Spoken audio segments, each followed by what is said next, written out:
Recording, great. I'm the director of the Clark Historical Library at Central Michigan University. I've been here since 1991. We have a large Michigan history collection. And very briefly, my interest in this topic really goes back to childhood. I grew up in downriver Detroit, in Lincoln Park. For those of you who know the area, Lincoln Park is very close to Ecorse and Wyandotte, of course, along the Detroit riverfront. And on hot summer's nights as a child, we went to Bishop Park in Wyandotte. If you've never been there, it's a beautiful little park on the waterfront. It has two features. You can watch the freighters go by, virtually touching them.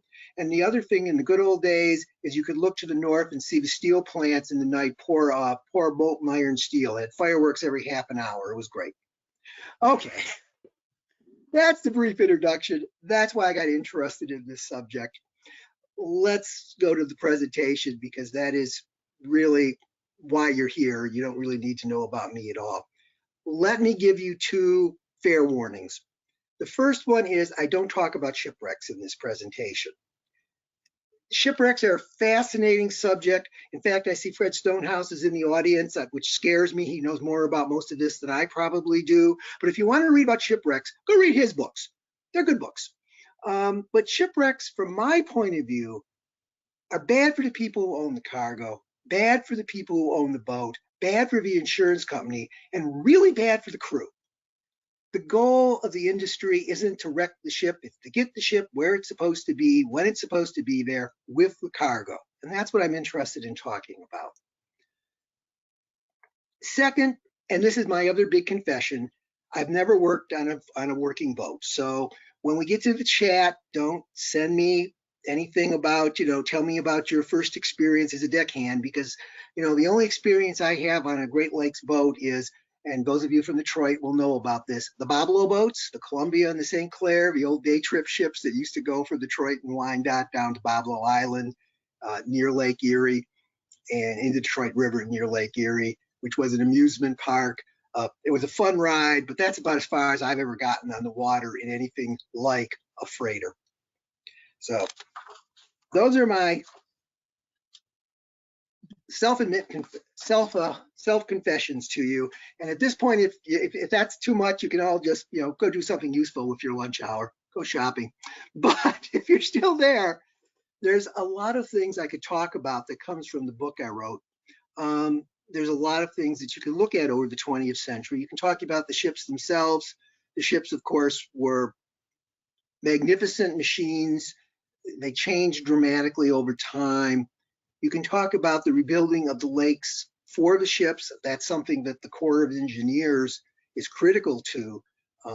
It was the Corps' decision in the 1890s to essentially create the Great Lakes as one giant sailing system, one body of water that led to the standardization of channel depth, led to the standardization of lock depth, basically made today's modern shipping industry possible. That's a fascinating story. Technology, there's lots of course, things that changed, things that came in new. I'll talk a little bit about radio. I think that's a wonderful story, but not a lot. Loading and unloading. Great Lakes freighters unload and load faster than almost any other freighter in the world. International relations.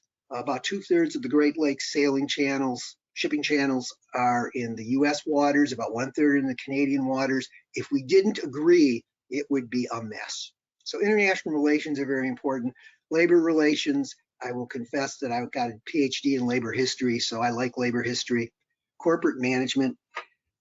I think they're all really fascinating. What I find out, though, is that what most people want to talk about is the crew. This is what most people really get fascinated by. What's it like to live on a freighter? What's it like to work on a freighter? What's that experience like? And it's experience that has often been anthropomorphic, has also been romanticized. Let me start with just a few two views.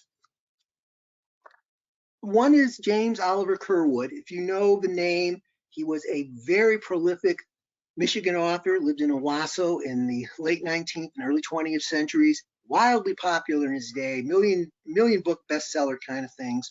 And he's one of those people who got to ride on the boat in the good weather. And he wrote this sort of standard romanticized statement. This is about 1900 he's writing. For more than a century, that common trade, seafaring, has given men a character in common: endurance, enterprise, imagination, patience. It's kind of the old mariner. Patrick Livingston is a contemporary author. He has worked on Great Lakes freighters. He's got a very different point of view. You can read it there. I'll summarize. Basically, he's talking about how when he was a child, he grew up in the east side of Detroit. And he used to watch the boats come around Belle Isle in the Detroit River and fantasize about, what they were and what kind of lives the crew had. As he ends, since I have begun gazing at Belle Isle from their steel decks, I have discovered that these steamboats have lost much of their allure. It's not nearly as much fun to work on the boat as Patrick Livingston did. He's a steward. Than to ride on the boat, as Curwood did, which is really a fun thing, and we'll talk a little bit about that as we go on. So there's really two traditions going on here, and we'll talk about that dichotomy as we go forward. Let me stop just for a second to throw in a few crew demographics, and they've actually been fairly stable for most of the 20th century. Most of the people who work on the boats are white men. At least until the 1980s, most had a K through 12 education, plus the officers in particular would take Coast Guard certification courses in the winter. Today, there are some women. There's a picture of a chief steward on the Tregurtha in 2015. There are some people of color. Most of the officers today have gotten college degrees. There are several degree programs available, one in Michigan and Traverse City. And they also, of course, have Coast Guard certification. But those early crews, and they're the ones I'm going to talk about the most, officers basically worked their way up the ranks. There was a 1944 survey. Captains in 1944 had served an average of 32 years on the water. First mates, 20 years, second mates, 18 years. Same thing for engineers, a little less, but these people really started usually at the bottom of the pyramid, and through talent and hard work, managed to become the captain, managed to become the chief engineer, whatever rank they reached. So it was a largely self-educated group, really, until the 1960s, 1970s. All right. With that little bit of demographics, let's just walk through the ship or the boat. And one of the things you'll find out is I tend to be sloppy in my terminology because, I'm on the beach. So I sometimes will slip back and forth in terms. But I'm going to start through a traditional Great Lakes freighter, start at the stern, talk about the galley crew, then talk about engineering, the deckhands, and then the pilot house. I understand this architecture is now obsolete, but give me a little poetic license here. That's what they used to look like when I was growing up, watching them come down the Detroit River or go upbound. And we'll sort of ignore what I think Patrick Livingston refers to as 6 decks of ugly when they put everything in the back in the more modern freighters.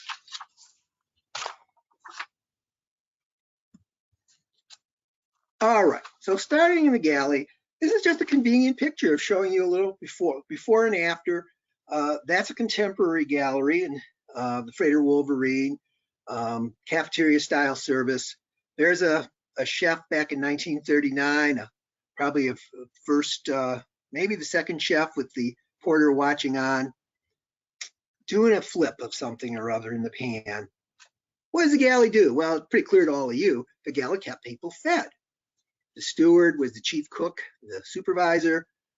Today, there is still a second cook who's responsible for breakfast and salads, things like desserts.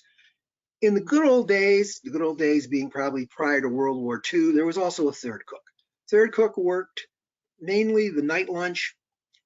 Essentially, if you're running a ship 24/7, you've got to feed people 24/7. Today, the night lunch is essentially a very well-stocked refrigerator in the galley. But at one point, there honestly was a cook who showed up and would cook a meal. There are also porters. The porters are basically, consider them the dishwashing help of the ship. They do simple food preparation. They clean. They also clean the officers' quarters. I love that quote I bumped into. You can live without friends, you can live without books, but you can't sail a ship without good cooks, which I think will become the sort of the point of this galley presentation. Were they good cooks? Everyone agrees there is always a lot of food. Crews actually grumbled if there wasn't enough. I ran across several quotes in the literature claiming that the, quote, old timers knew every ship and how good a feeder it was. Now, I would have given that more credence, but I also ran into quotes all over the literature that old timers seemed to know everything about the boats. They knew everything about what the boat handled like. They knew everything about what the cargo hatches were like. They knew everything about everything. So I'm a little suspicious of that quote, but regardless, people cared about the galley. The galley was the one thing that everybody had an opinion about. And we do know from lots of stories that crew members routinely gained weight. I mean, they actually ate so, even though they had these tremendously physical jobs, deckhands, they would gain weight. So clearly there was plenty of food. The question about the food was, how good is it? Well, occasionally they created a feast. This is a quote from Jacques Lestrange. This is the sort of romanticized version of Great Lakes cooking. Good food on the Great Lakes is a tradition that has grown in the maritime industry. And he basically says that a good steward is essentially a good chef at a restaurant in downtown Detroit, or for that matter, downtown Duluth. And I don't know how clearly you can see that menu that I've put up. But this is the 1947 feast on the hill, the Lewis W. Hill. This was a festival. I got to back up to read it on another screen, so my head may disappear on you. But basically, there were 6 main courses: suckling pig, tom turkey, goose, duck, chicken, or ham. It went on like that for the whole meal. It was kind of an amazing feast. Stewards didn't take kindly to this feast being interrupted. I ran into one story where a ship ran into rough weather and the meal was literally thrown to the deck. It was that bad. The steward wouldn't talk to the captain for a month because it was clearly the captain's fault. That he first didn't warn the steward, and second, clearly he should have found the port of refuge. I mean, ruining Thanksgiving Day dinner is just not acceptable. I mean, that's really how the stewards felt about this party. It was a big deal. You also get the gourmet reputation from the occasional travelers who got to ride the ship as a passenger. These were usually guests of the company. The picture is the passenger dining room of the William Irvine, which was the flagship of one of the fleets. You can see it's pretty elaborate. That is, that's fine china, but it's been set with fresh flowers, wood paneling, and the comments that people wrote in the Irvine guest log. I picked one almost at random. The food is marvelous and never ending. Any dish you may desire, Willis will cook and feed you full. Without a crane, you can't retire. It also meant in summer that the crews ate better. As one anonymous crew member said, you really ate when the passenger season was on. That certainly is the kind of thing that's going to have an impact on people's points of view. However, I also have a 1938 crew member who wrote he had wieners and beans for supper. Another remembers a steward who mainly cooked meat and potatoes with canned vegetables. In the 1950s, after unionization, there were all sorts of jokes that basically a steward got promoted if he didn't kill anybody. Not because he could cook. My favorite grievance I discovered in looking through the union records was a 1960s grievance by a crew that wanted better meals and fewer leftovers. I'm sad to say meals are not grievable under their collective bargaining agreement. They had to deal with their cook. Those of you at the Sioux may know that the boat that runs out and supplies the ships after they pass, in the lower river, had various not particularly attractive names. The garbage boat, the gut tub. Doesn't exactly sound like we're delivering the best stuff. And another favorite thing I ran into was one very creative steward. A guy who actually was a very good cook, and he would get pulled to cook for passengers in the summer. He ends up cooking on a ship out of Presque Isle, one of the stone boats. And he's whipping up stir fries and low-fat, healthy options. And this basically Polish working class crew is looking at him saying, where's the ring bologna and the kielbasa, man? Come on, get the good stuff. He's terribly frustrated. My impression is so were they. They didn't like him at all. He left that boat. So which is it? Well, let me give you a story that I think explains the mystique, and it's Mrs. Henry Ford and her chocolate chip cookies. The Fords in the 1920s launched the Henry Ford II. It was literally their personal boat. There were beautiful quarters put in the front of it for their use. The ship was known to travel at a pace that no other freighter traveled at because it always conveniently went through the Sulaks in the day, so Mr. and Mrs. Ford could enjoy the view. And of course, always went through Lake St. Clair in nice daylight time so they could see the nice mansions of their friends up on the shoreline. This is not how you run a freighter to make money. But Mr. Ford didn't care. It was his freighter. He could do what he wanted. Coming aboard, by the way, was a bit inconvenient for Mr. Ford, so he had what was called the elevator built. It literally lifted him up and down. The other thing they always did was to get to Marquette sort of very early in the morning. Mr. Ford did not like a dirty dock. So the crew had to go out and clean the dock before he got up in the morning. Yeah, just little things like that. Well, Mrs. Ford, the Fords usually traveled with their own private cook. But some way or another, Mrs. Ford got a taste of the cookies that were baked by Isaac Syria, who was the ship's chief steward. She loved them. She adored them. She adored them so much that she insisted that Henry make a few arrangements so she could get them whenever she wanted them. And the way this worked was whenever the Henry Ford II was getting close to the Sulaks, if Mrs. Ford should choose to perhaps have some fresh chocolate chip cookies, the ship would be radioed and Isaac would be told to get a nice fresh batch ready so it would be nice and warm coming out of the oven when the ship was in the locks. And as the ship sat in the lock going up or down, the Ford Motor Company had built a couple specially made insulating containers, custom built ice boxes, for lack of a better word. Or the cookies would be put into this box and of course would be put over the side of the boat while the ship was in the lock. There would be a waiting Ford Motor Company representative who would receive the box, go to a waiting car, drive to the Sioux Airport where a waiting Ford Motor Company airplane would accept the box, immediately fly to Dearborn, Michigan at the time, had its own airport, about 15 minutes away from the Ford mansion. When the plane landed, there was, of course, another waiting Ford Motor Company employee with a car who would pick the box up, drive it to the Ford mansion, Fairlane, and Mrs. Ford probably still got warm chocolate chip cookies. You don't need too many stories like that to think that the food is gourmet. I mean, that is just sort of the incredible story of incredible stories. In the end, everybody had their opinion about the food. In the end, the stewards also got the last word. This is an anonymous steward's comment. If they don't like what I prepared, they can go next door. I mean, in the end, you ate what the steward cooked. Some stewards are better than others.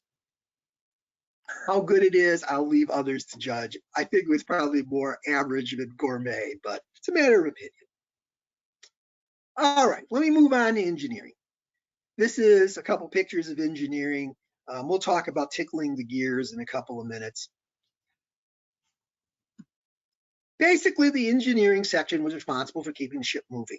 All the mechanical systems consist of a chief engineer, 3 assistant engineers who stand watch, 3 oilers. When they're called oilers in the good old days, they're qualified members of the engineering department today, Coast Guard certified QMED.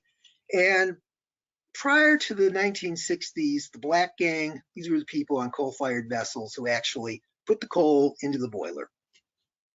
Let me start with the Black Gang because they are obviously gone. By the 1960s, almost all the ships were oil fired. Shoveling coal into a boiler was one of the hardest jobs on the ship. And there's James Oliver Curwood, the guy who can romanticize anything. This is not a job he romanticizes. You can see the din is fearful, the heat of the furnace room insufferable. And when once each half a minute the furnace door is opened, for fresh view the writhing torrents of fires light and illuminate the gloomy depths. He doesn't like it. He's not the only one who didn't like it. Basically, that man shoveling coal there had a job. It was to keep the pressure about 180 pounds, the steam pressure about 180 pounds. Too much, the safety valve released. Too little, the ship doesn't perform properly. And they're very clear. If you can't do it, you're fired. There's a wonderful story from the Depression of a guy who gets hired for this job. He's handed a shovel, and the chief engineer basically says, to summarize, there's the coal, there's the boiler, there's the gauge. If you can't keep it right, there's 100 guys waiting for the job on the dock. And he walks away. A typical 7-day voyage would require 320 to 360 tons of coal to be shoveled. That's a hard, hard job. You're doing that shoveling in an area that's got an average temperature of about 140 degrees. It is hot. The firemen were usually assisted by a coal passer. We can't see the coal passer in this picture, but the coal passer would basically, there'd be a chute that the coal would come down to the boiler room. The coal passer would get the coal from the chute, put it in a wheelbarrow, bring it over to the feet of the coal passer, who would put it into the boiler. 2 or 3 times a day, you had to clean out the ashes, which was a whole nother act. This whole job was so difficult and so hard. This was one of the few jobs protected by Congress. Protected, not in the sense that people got to keep it, but protected by an act of 1915, which said nobody could be pressed into service to do it. They couldn't order a deckhand to go down and shovel coal. It was against the federal law. In fact, this job was so hard that very often, whatever the shifts were on the boat, these guys would work half shifts. There'd be extra firemen and passers because the job was so hard and so brutal. There is, however, a contrarian point of view, and there it is on a cold day in the late fall or early or maybe November. There is one warm place on that boat, and it's down in the boiler room. Okay. Oilers are qualified members of the engineering department. These were the people who made the rounds to make sure everything was actually working. They're the actual hands-on, make it work people in the engine room doing hour-to-hour maintenance, making sure the parts are moving, they're well lubricated. In the early era, excuse me. In the early era, before electronic sensors, this meant tickling cranks and shaking hands with the crossheads. What this fellow is doing in this picture, he's actually sticking his hand into a moving machine to make sure the bearing isn't overheating. You had to be quick, you had to be careful, because if you weren't, you could lose a finger, an arm, a hand. It was that quick. It was a dangerous job. There were officers, the assistant engineer and chief engineer, or the chief engineer and the assistant engineers were officers. They were officers by act of Congress in the 1890s. The assistants did the watches, the 3 watches, and the chief engineer was always on call, responsible for anything that happened. He has ultimate responsibility. If there's real trouble, he has to make it work. They often had to come up with quick and creative solutions. They had to respond to emergencies. I'll share a couple with you. The picture there is the Ambassador Bridge in Detroit. Before it was completed, there's a freighter going underneath it. One of the stories I ran into was a ship going under that bridge. Not that one, I'm sure. The main engine bearing was failing, was overheating. The ship was going to it was going to break. The ship would be without power, it would go adrift, it would obviously cause an accident.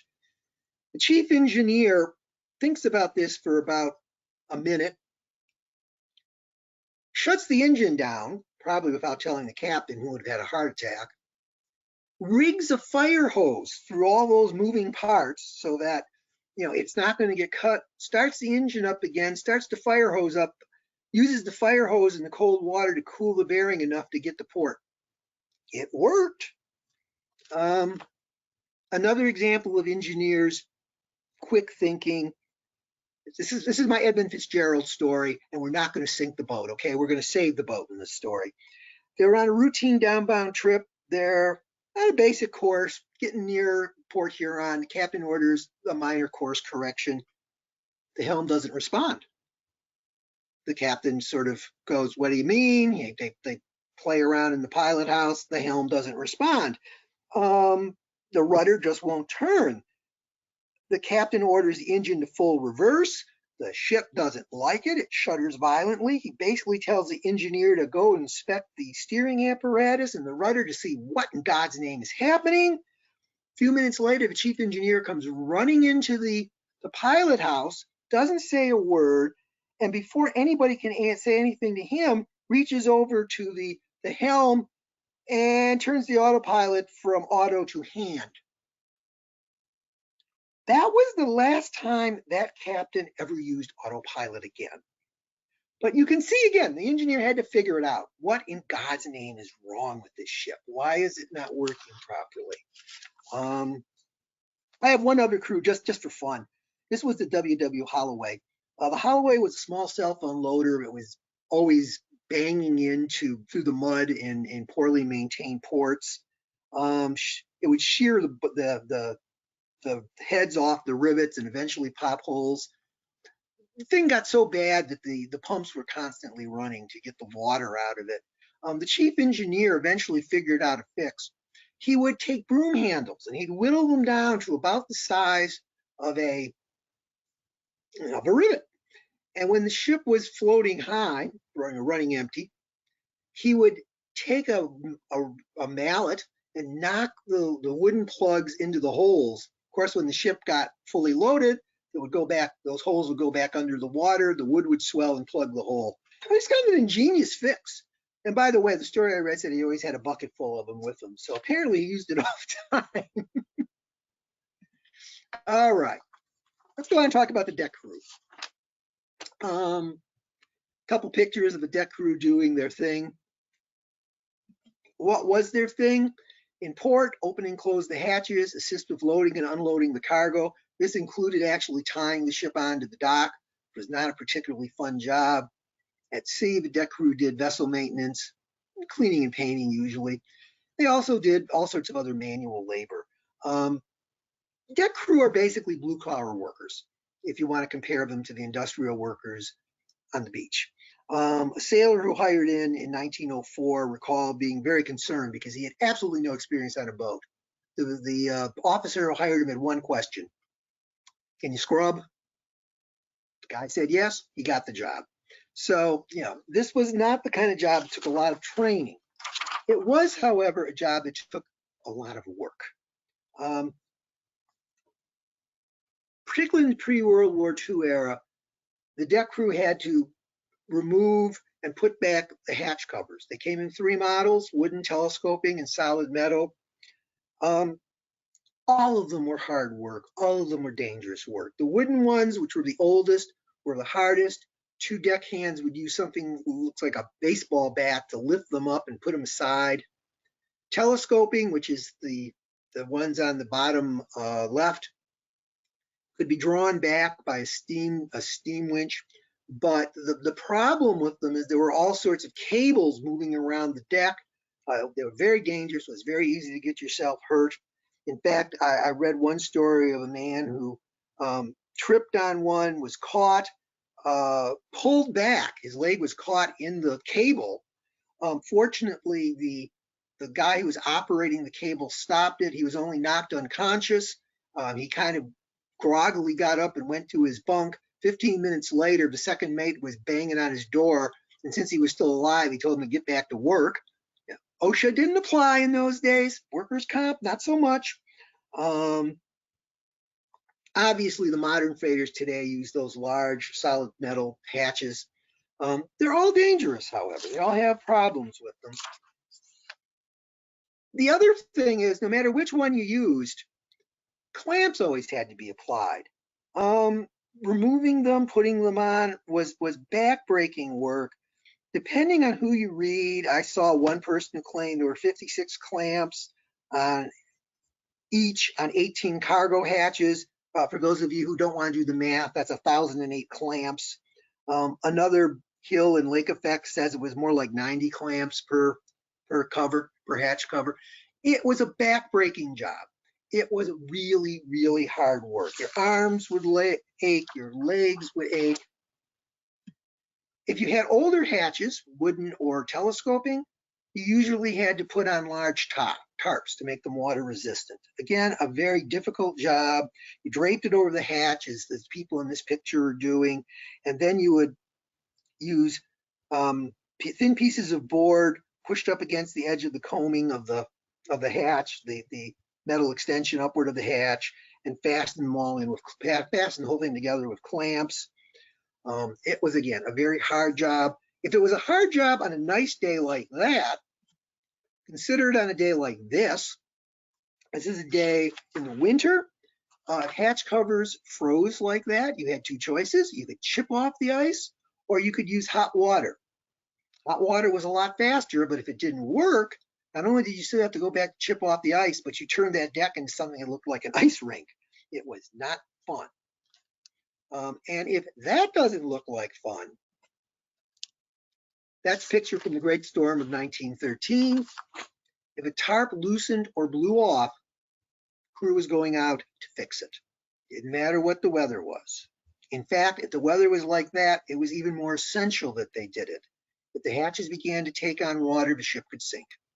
There was no way to tie down. There was no safety line. You had to be quick on your feet. You had to have a good sense of balance, and you had to hope like God you could grab something if you lost your balance. This was a very, very dangerous situation when something like that occurred. Also, I don't have a picture of it. Well, I do have a picture of it. Let's get on. Other things the crew did, lots of cleaning. First picture there is two crew members hosing down the ship. Ships had to be routinely cleaned after loading and unloading. If they were carrying different kinds of cargoes, you couldn't use a contaminated hatch. Iron ore didn't like coal on it. Coal didn't like iron ore on it. And so you had to go down into the hatch and clean it like that man on the right is doing. New crew members often thought that hosing down was fun until they did it for about 8 hours with a fire hose, and then their arms ached. Scrubbing was a nasty job. They usually use something called suji. Now, you can spell it a whole bunch of ways.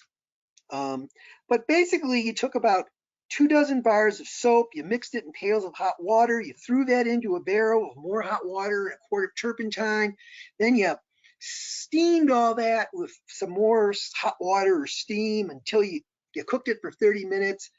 Stuff cleaned great. Problem was, no matter what you did, your arms would be raw from the mix by the end of the day, from the water running down, and it was nasty stuff. It was a nasty chemical cleaner. This was a hard job, and of course, there was always painting. And there's a gentleman painting. Those fellows who are chipping, I'm actually cheating a little bit. That's a World War II destroyer that's being restored, but it shows you what chipping looks like. Okay, let me turn from the middle of the deckhands to the pilot house. And there's kind of a fun picture from the Toledo Blade of a pilot house. It's just not exactly where you'd expect to find it. Pilot house, responsibilities are obvious. Sail the ship, manage the ship. There's a captain, there's 3 mates, there's a helmsman, and again, in the good old days, there's a watchman. That's a picture from 47. The captain there is looking at an early radar unit. The wheelsman or the helmsman steered the vessel. This is an interesting job because technically what this guy does is follow orders, but a good wheelsman could make a captain or a mate's job much easier. And a good wheelsman was likely to be the guy who was going to get promoted to become an officer.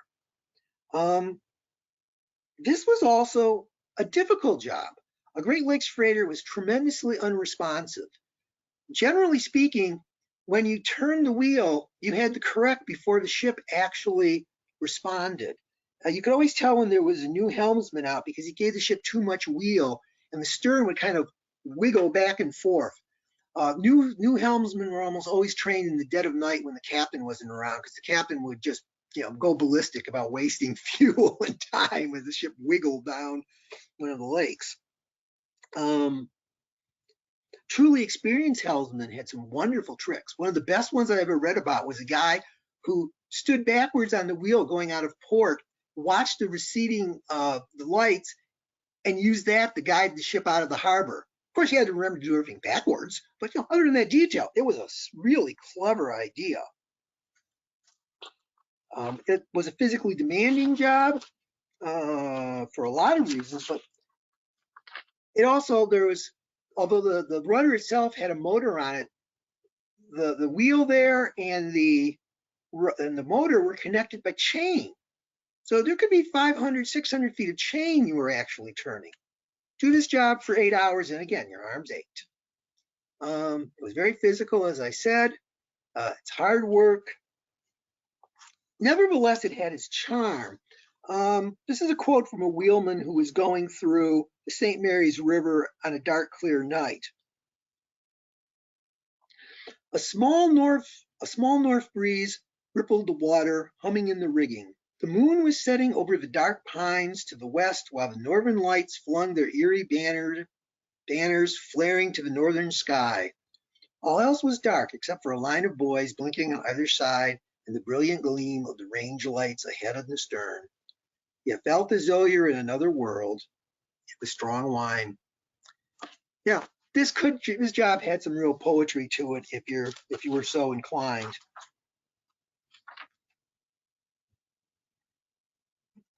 All right, deck officers, the mates. Basically, they're the first mate, second mate, and the third mate. They stand watch just like the first, second, and third mates in engineering. The first mate has the added responsibility of loading the boat.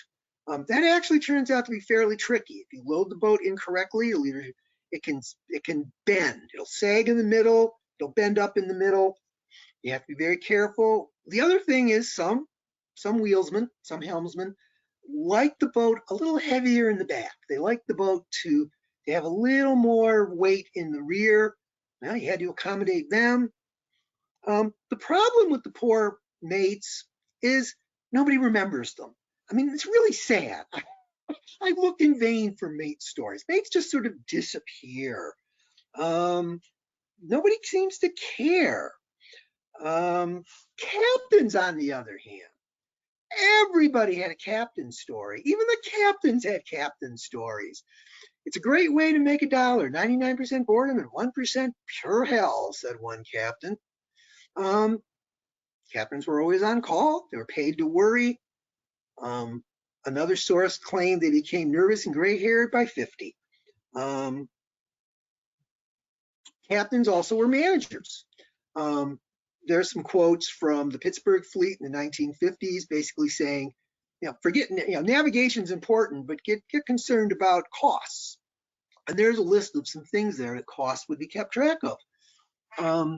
Average time to sail from port to port, time from harbor entry to dock, time needed to unload, fuel consumption, lubricant consumption, of course, food costs.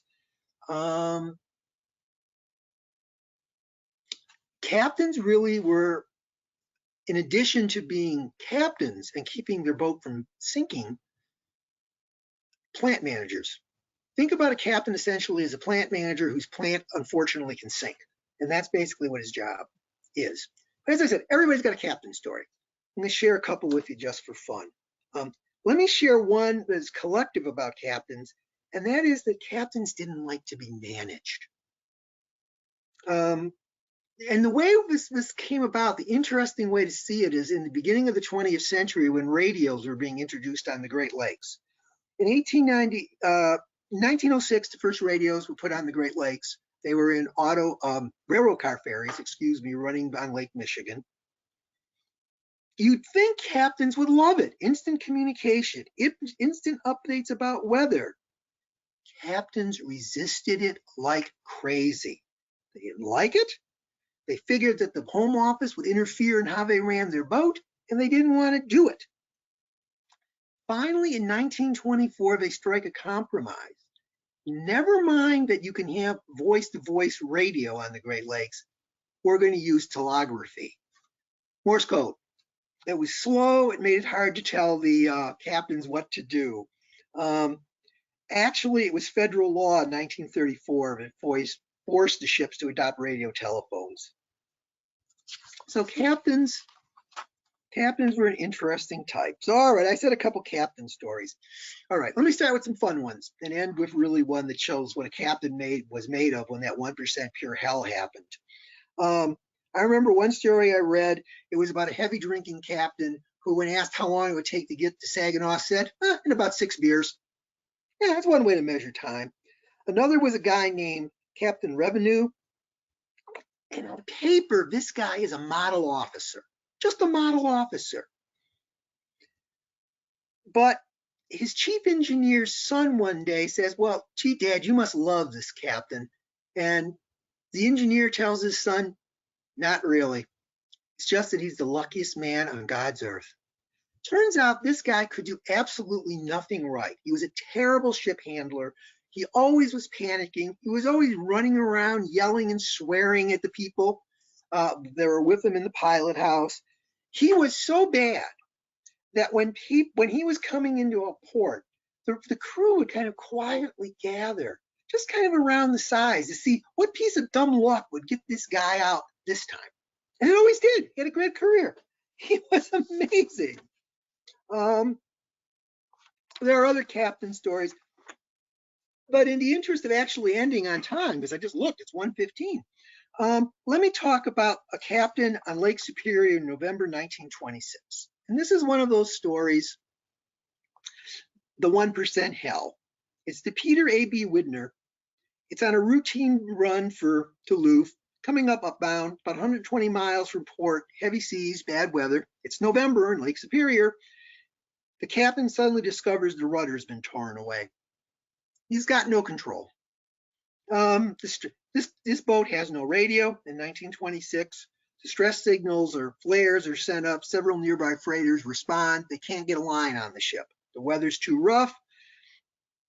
Duluth is radioed for tugs. Duluth basically says, too stormy. We can't send a tug out to get this ship. Basically, the consensus is the ship is doomed. It's just a question of what's going to sink it, not when and when. The captain, however, notices something useful, and that's the direction of the wind. What he notices is that the wind is blowing in a way that would put his ship on course for Duluth. So what he does is to order all the ballast pumped to the rear of the boat. The ship, of course, the bow rises like a weather vane and starts to move in the wind. And as the bow gets on course, basically, through the wind, the captain orders the engine fired full blast, give him everything he's got. It goes forward, a few miles, obviously falls off course. The engine is put down to its lowest possible speed. He waits for the wind to blow him back on course. This goes on for 36 hours. He finally gets to Duluth. The weather is still so bad the tugs can't come out of the harbor, so he has to drop anchor and wait for him. Eventually, he does get into the harbor, and of course, the newspaper reporters show up. Rather than take credit, he pays tribute to a good ship, a good crew, and the good Lord. Well, all that was probably true, but there was also one very good captain who made this possible. That's what a captain did when the 1% hell broke loose, and that's why captains were so important to these ships. They still are. Okay, let me quickly get to the end so we can take some questions. Quarters. I'll go through them quickly. Charles Dickens once allegedly said that being on a Great Lakes freighter was like being in jail with the added possibility of drowning, and that picture kind of convinces me. Kind of looked like your basic prison cell.